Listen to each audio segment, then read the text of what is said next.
All clear. Dispatch, enjoy your ride.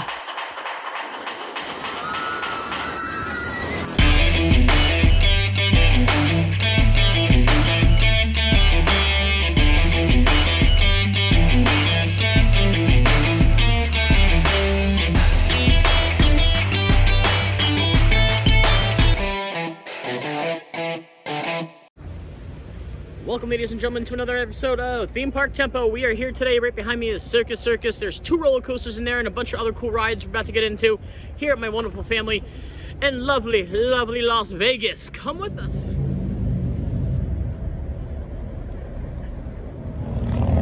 And ladies and gentlemen, that's where we are heading to the Adventure Dome, the indoor theme park. I was there once about 4 years ago. I didn't do any rides. I only did the Halloween haunts there. It was a really fun time. Gonna get on the rides today. Welcome, ladies and gentlemen, to Circus Circus.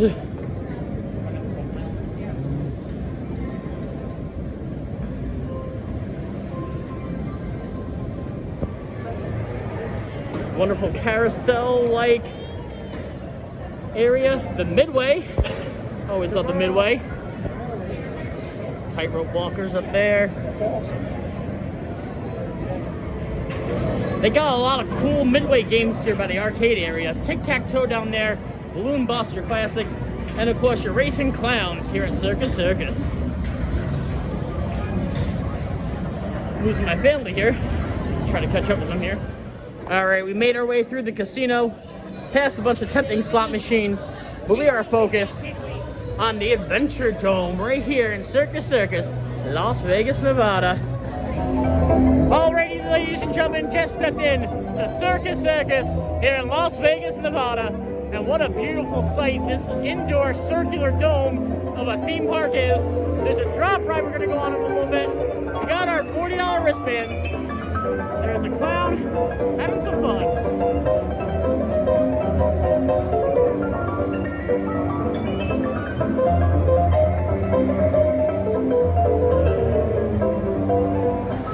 All right, ladies and gentlemen, up first is LOCO.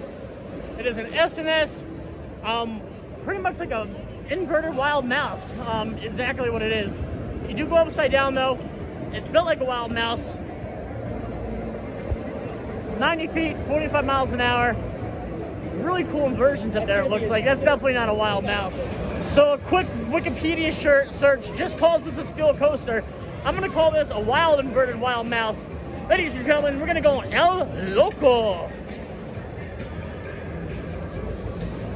The fucking neat.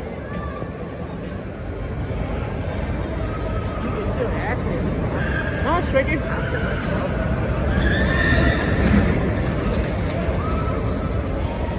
Unfortunately, I cannot take you on LOCO because you have to get a locker. So I'll give you my thoughts when we get off of what I'm gonna call a... I don't know. I'll tell you what I call it when I get off it. Alright, ladies and gentlemen, just got off of LOCO. How I would classify that, I know I had that wild mouse coming before. There's one wild mouse turn on there. That is an inverted looping coaster, but with a wild mouse format as far as the cars are concerned. Great coaster, wonderful drop. It is short, excellent inversions. There's a 250 inward inversion, I'm sorry. There is a barrel roll, 90-degree drop. Only about 45 miles an hour, 90 feet high, but you're limited indoors. Definitely a great coaster. Now here's my technical review of LOCO. Alrighty, ladies and gentlemen, first up on the technical breakdown sheet today is going to be LOCO, the park's Adventure Dome steel indoor coaster. After doing some research, I mean, it does look like a wild mouse. There's even some wild mouse turns at the beginning, but really, all in all, it's not a wild mouse coaster. It's just a regular, good old steel looping coaster that's styled like a wild mouse, in my opinion. So either way, we're going to go right into LOCO here with an intensity of a 7.8. Some nice drops, some nice inversions. Not your intensest coaster, because again, it is limited to being indoors for this one. And it is a very compact track, but definitely does pack a punch for the size it is at a 7.8. The total track layout of a 7.5. It was a very unique track with definitely some different twists and turns. You get that backwards 250 roll inversion. You really don't see on any other coaster, and then you get that nice tilt turn at the top as well. But it was a really short track, so because of its uniqueness, and because it was short, that's why I kind of gave it like a middle ranking for track layout. Total theming though of a 3, very carnival-esque. I mean, I get it goes with the circus, but the whole theming of it is a circus adventure dome. While in there, this El Loco just had El Loco, especially around the station, so not all that much theming involved. Total track smoothness though of a 7.5. Yeah, it wasn't really all that bumpy. Nice ride. Wasn't the smoothest coaster. You can tell it has some time on it, but not that bumpy at all. Total airtime of a 4.2. Nothing insane. You get a little bit off that first drop, but nothing really that much of a tickler. It did tickle a little bit, but nothing compared to anything else I've been on. And though a total rerideability ranking in the highest of an 8.0, it was a very solid coaster. I would do it a second time just because of how short it is. You want to do it more than once, definitely to appreciate it. So either way, ranking an El Loco total tempo tickets at a 6.55. All right, ladies and gentlemen, up next is the park's Arrow looping coaster, and that is Canyon Blaster. You start off, you come up, which is a nicely themed canyon, as a matter of fact. You go through a double loop, you get a lot of nice airtime right on here, double corkscrew into a helix, through a little indoor section back into a block lake run. Wonderful roller coaster. Looks like it's going to be a blast to get on. There we are. I'm going to give you a shot of him going through the loop here.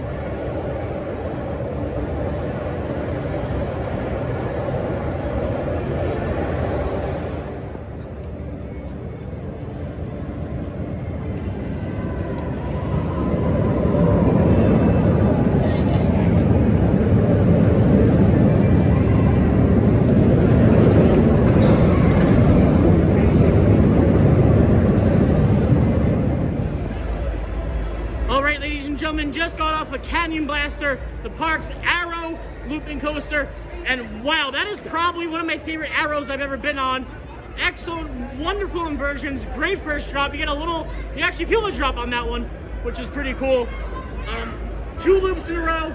Like I said, you go through that, and then you get a lot of nice airtime, especially for indoor Arrow coaster like that. Really smooth for how old she is as well. Like I said, it was compact here in this dome, but it is a big dome, but you still are limited to the space in which you can make work. Either way, wonderful coaster. Here's my technical breakdown now of Canyon Blaster. Up next, ladies and gentlemen, is Canyon Blaster, the park's Arrow coaster, and probably, to be honest with you, my favorite Arrow coaster of all time. I was not expecting that going on it, but getting off it, wow, I gotta say I was impressed with this one. Built in 1995, and she still packs a punch, my lord. Total track intensity of a 7.9, really compact, but it's really a lot of G-force, and you can get an airtime, a nice airtime moment, which is very rare in these Arrow looper coasters as well. At least in my opinion. Total track layout though, gorgeous at 8.2, wonderfully engineered piece of beauty in a 2-loop, 2 corkscrew inside an adventure dome with the wonderful helix. Definitely an 8.2 on that. Total track theming of a 6.5, and I give it a 6.5 because, I mean, going up the lift hill and part of the ride, you do go through a canyon, which is really awesome. But a lot of the ride you aren't, especially in the station as well. So I give it a fair score, I think, of a 6.5 here, but it was really beautiful, the canyon as well, and the canyon does incorporate a lot of the adventure dome, and as well as, that's why they call this the Canyon Blaster. Total track smoothness though of a 7.8, especially for an old Arrow. My lord, yeah, she is not bad at all to ride. A little bumpy towards the end, but nothing a lot of people can't handle, I would say. Total airtime though of a 6.5. Like I said, not the craziest airtime, but you do get a nice airtime moment after that second loop, and it is nice to get out of your seat a little bit. And a total rerideability, and I did it more than once as well, of an 8.0. Wonderful. I could go on this time and time again. In my opinion, the best coaster in Vegas is Canyon Blaster, ranking in a total tempo tickets for Canyon Blaster at a 7.53. 7.5. Little snack icy area over here. You get your carnival concessions. That looks like a wonderful, nauseating time.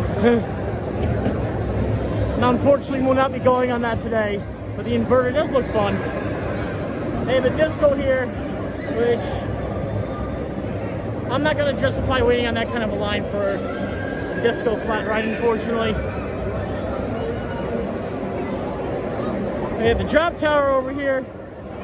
Doesn't look like that bad of a wait at all. I don't know the name of it though. I'm going to try to find out.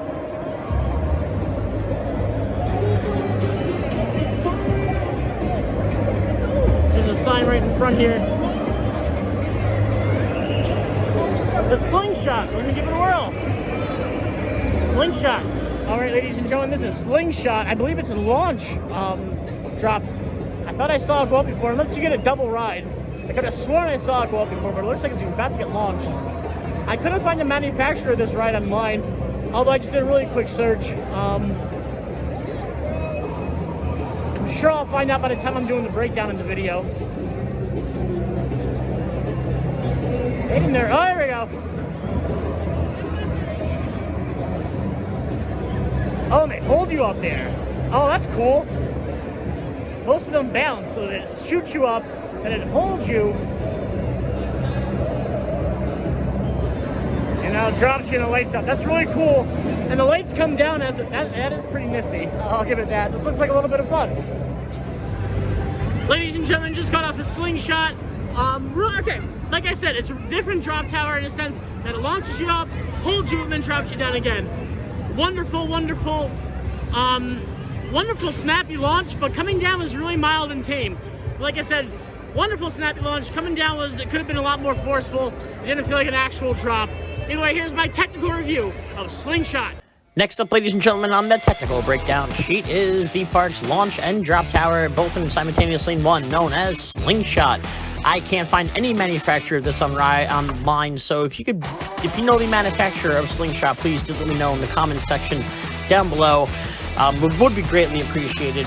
However, we're going to go right into Slingshot. The total length of the attraction ranking it at a 6.7. Wasn't the longest drop tower in the world as far as physical time length is concerned, but also not the shortest, so somewhere in the middle at a 6.7. Height of a 5.5 is only 100 feet tall, so I mean, I get it, you're in an adventure dome and you're limited to space, but I'm still judging based on whether there's a dome over your head or not. So 5.5 for height. Total intensity though of a 7.2. Nice first snappy launch, and I would have given it a higher score of intensity, to be honest with you, but the second drop was a little tamer, so only a 7.2, and a theming of a 3.0. Very, very carnival-like. But when I say carnival-like, I'm very plain in the theming. It didn't contribute anything to the Circus Circus theme. So altogether, a total tempo tickets in Slingshot of a 5.59 total tempo tickets. All right, ladies and gentlemen, now we are up. That's all the time we have here today at Circus Circus. We are on a tight schedule on this trip. But either way, we got on those 3 different attractions. We're going to be back here tomorrow. I'm going to go on the roller coaster over at New York, and tell you my thoughts on that as well. So we'll see you there. So nothing theme park related here. Just wanted to show you guys inside the Mirage. It is wonderfully beautiful here in fabulous Las Vegas. Really cool lobby they have here. Wonderful rock work and plants all around. Just right next to a casino. Gonna be checking out Siegfried and Roy's Secret Gardens and Dolphin Habitat. Not sure what to expect, but I'm going to show you inside. All right, ladies and gentlemen, we are inside Siegfried and Roy's Dolphin and Animal Sanctuary here in Las Vegas. I know it's not a theme park, but we are here, and I did want to show you. Oh my Lord, look at that beautiful lion. Majestic as the day is long. Wow. Gorgeous beast right there. A beautiful, beautiful, beautiful. I've never been this close to a lion before. That is amazing.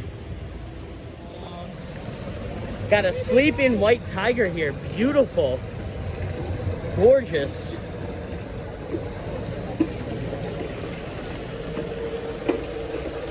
Hey, buddy.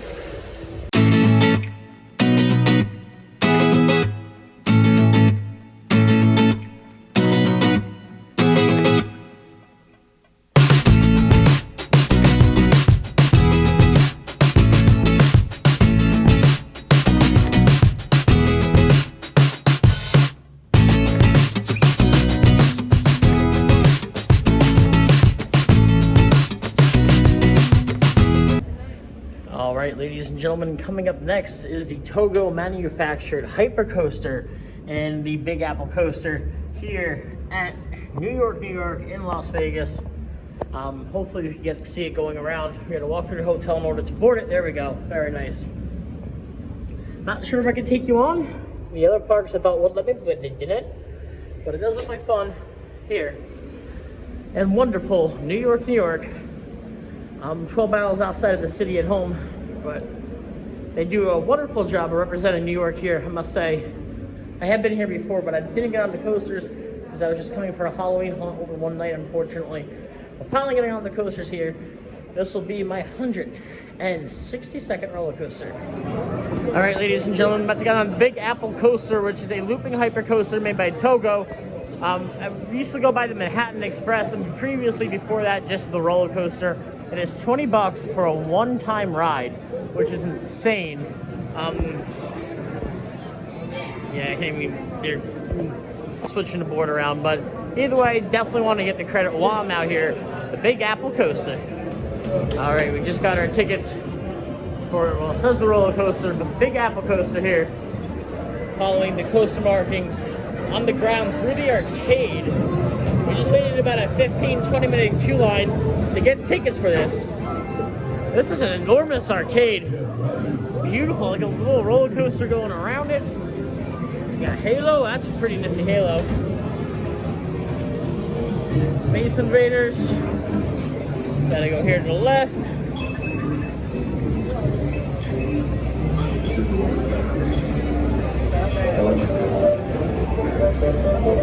Wait, Hero.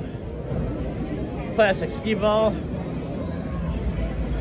And I think we gotta get a locker. Oh, that's a bummer, we gotta get a locker. I'd be so mad. All right, ladies and gentlemen, just got off the Big Apple Coaster here in New York, New York, in wonderful, fabulous Las Vegas. It was very, very bumpy, but one of the best scenic coasters I've ever been on because you're right on the strip, and that really was amazing. Some decent airtime in the bunny hills at the end. Nice loop. Okay drop, wasn't the most gut-wrenching, but I did feel a little bit of airtime. Overall, wonderful ride here. Although my favorite ride in Vegas, as far as coasters is concerned, definitely does go to Canyon Buster. So either way, here's my technical review of the Big Apple Coaster. All right, ladies and gentlemen, next up on the technical breakdown sheet is the Big Apple Coaster, the New York, New York's Togo Hyper Coaster. Now, I have a big problem with calling this a hyper coaster for a few reasons. One, there's a shoulder restraint and a separate lap bar restraint. Two, you go through inversions on there, and I've never been on a hyper coaster that can classify a hyper coaster that goes through inversions like that. However, though, the track itself and the trains on the track are very similar to the hyper coasters in like Steel Force and Millennium Force and rides like that. The older types that aren't your traditional B&M hypers. So for my sake and purpose, I'm calling this a steel looping coaster. Argue with me in the comments section if you disagree, but for my sake and purpose on my channel, this is a steel looping coaster. Right into it though, with the track intensity of a 6.5. Not the craziest ride in the world, very tame, especially during the loops section towards the end. I thought I was going to get a lot more intensity. Decent drop though, however, and that's why the layout is an 8.1. Yeah, decent drop like I said, and the track layout is right on the strip, and it does go through part of the casino, so it does score highly for that, as well as the theming as well. You go through a lot of New York stuff, like the Statue of Liberty, the Empire State Building.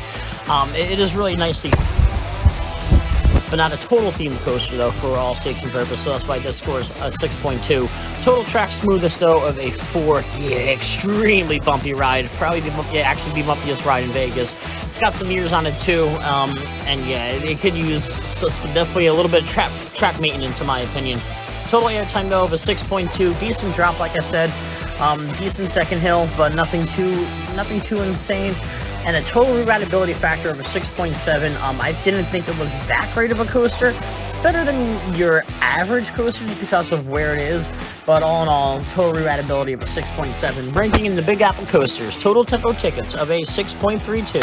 6.32 total tempo tickets. Great theming inside the casino here. New York, New York. There's a piano bar. I remember when I came here a few years ago, I had a piano bar I went to. I'm not sure where that is exactly. I think it might be it over there. Yeah, the bar at Times Square. Yes. Gallagher's Steakhouse. Look at that. Doesn't that look delicious? Oh my.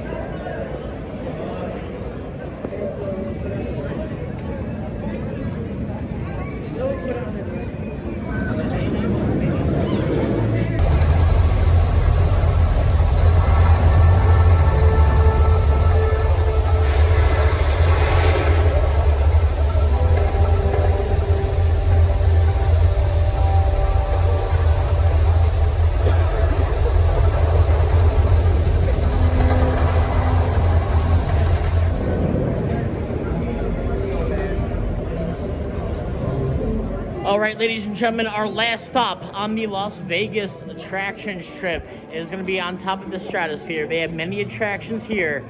Sky jump, bungee jumping off of it, X-Cream, which like tilts you over, Insanity, outdoor deck, and indoor deck. But Big Shot is the one I want to go on. We are 600 feet above when we go up top, and that's another 150 feet on top of it. Shoots you up, brings you back down. Not the biggest drop tower in the world, but definitely one that's going to be up there as far as scenery is concerned in the Big Shot. On the escalator to the top of the Stratosphere for a Big Shot, the tallest standing drop ride, waiting for the elevator to take us up to the very top of this wonderful casino. All right, ladies and gentlemen, we're about to get on the Stratosphere Tower here, ranking it at 1,400 feet. And you can see the comparisons to all the buildings around the world. Taller than the Tokyo Tower, taller than the Eiffel Tower, taller than the Sydney Tower, taller than the Space Needle, than the Statue of Liberty, all this good jazz. The Stratosphere Tower is 1,149 feet tall, and we're gonna go on a drop ride that's 150 feet in the air on top of that. Ladies and gentlemen, we are 1,000 feet above the ground, and that is the Big Shot you're looking up, and it's an S&S Worldwide launch drop tower. Line ride doesn't look all that crazy, maybe about 10-15 minutes, but that is how far we are up. 1,149 feet above the Vegas Strip. Just look at that wonderful, glorious, beautiful view here.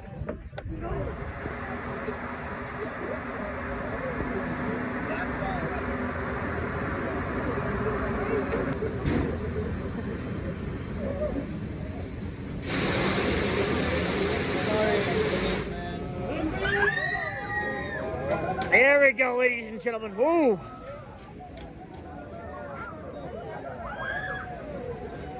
It's a launch drop tower, but still, you're 1,081 feet above the Strip. And I guess 1,149 was the actual height, including the drop tower, but you're 1,081 feet above the Strip. Beautiful. Look at that view as to where you are. You can't beat this. As many drop towers as I've been on, and this is one of the more nerve-wracking ones, just because of how high up you are. Regardless, though, gonna give it a whirl, give my thoughts when I get off of Big Shot. Well, ladies and gentlemen, just got off of the Big Shot, and I gotta tell you, she deserves every ounce of that name, the Big Shot. Nice flat launch up top, 150 feet. It wasn't a slow drop tower, but still, it was a nice launch up top, and that view. I've been on King to Kyle, Kilimanjaro, Orion, some of the tallest and fastest rides in the world, but nothing will compare to that view. Getting shot up about 65 miles an hour. Damn good drop tower. What I really liked about the Big Shot is that when it did shoot you up, the whole entire tower lit up in red. Wonderful, wonderful ride. It really was. It was about 40 bucks to get on for one ride, which, if you're a thrill seeker like me, it's worth it. But it is a lot of money, though, regardless. So either way, here now is my technical review of the Big Shot. All right, ladies and gentlemen, the final ride on the technical breakdown sheet here from fabulous Las Vegas is the Big Shot, the Stratosphere's S&S Worldwide drop tower. And just picture this, okay? The Stratosphere, 1,081 feet, clubs, casinos, restaurants, all the top. And on top of that Space Needle is a 154-foot drop tower that rises above 1,150 feet, all above the Vegas Strip. And what a mesmerizing view she really was. Outstanding, gorgeous, glorious, beautiful. I was on a time frame in Vegas, so I wasn't able to get on all the rides off the Stratosphere and in the Adventure Dome, so I don't want to give a full park breakdown on either one of those until I get back and do all of them for you. But so I'm just going to show you Adventure Dome, what I did, and the one ride here, the Big Shot off the Stratosphere. And like I said, she deserves every ounce of the name, the Big Shot, because that is one of the best drop towers I've ever been on. Not the most intense like Falcon's Fury or Kilimanjaro in as far as dropping is concerned, but you don't get a view like that on either one of those rides. So here we go, ladies and gentlemen, the Big Shot, ranking in a total track length of a 6.9. That's length of the physical ride, so 6.9. You do get a few nice bounces on there, and it doesn't bring you down slowly, so you really do get to enjoy the view, but also not the longest drop tower either. total height though of a 7.2, 150 feet, so a nice decent height on the drop tower. But I mean, you can't not factor in the fact that you're 1,081 feet above the Vegas Strip to begin with, and that's really what plays into the intensity of this too, because I didn't think that would be a factor as far as intensity, but when you are that high up and you get shot up, you feel free as anything, but it is one of the most intense experiences, because I've never been that high up before in any ride ever. So I didn't think it was going to play into the intensity, but it absolutely did, ranking it at a 9.2 and a theming, although the whole point of the big shot is that you are that high up, and the theming is all around you. Very often do I give scenery, actual building theming, part scenery into a ride, but here is an exception I'm making, ranking it an 8.0. And a nice tempo ticket score for the big shot, ranking in at a total 7.83. 7.83 total tempo tickets, and actually taking the highest total tempo tickets. Like I said, ladies and gentlemen, next time here in Vegas, I will give you a full park breakdown of both the Adventure Dome and the Stratosphere as well. Wasn't able to do that because I want to get on all the rides, but had a great time here regardless, here in fabulous Las Vegas. I'll catch everybody next time, and until then, I'll meet you at the Midway.